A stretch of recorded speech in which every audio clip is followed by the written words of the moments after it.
Hello friend, तो अभी हम पपीता छील रहे हैं और जिसको जिसको खाना है आगे ये हमारे घर पे पपीता खाने के लिए।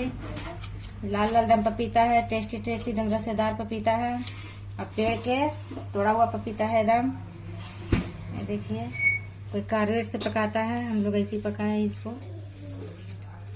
और ये बड़ी मीठा है, टेस्टी है। देखिए इसमें बिचा कितना है। हम खाने के लिए पपीता देखिए लेके आ गए हैं और मेरे बच्चे इधर बैठे ले खाने के लिए। देखिए इसका क्या बाल देखो, इसको बाल देखो, लगा है बिरनी का खोथा है। देखिए फ्रेंड, मैं पपीता खा रहे हैं, आप लोग भी आइए खा लीजिए। खट्टा है। नहीं, पपीता खट्टा रहता है। मेरा हस्बैंड पूछ रहे पपीता खट्टा रहता है? आम नहीं है कि खट्टा है, पपीता है, मीठा है।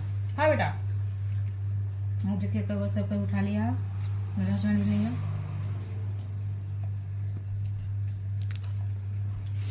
वाह, हम खा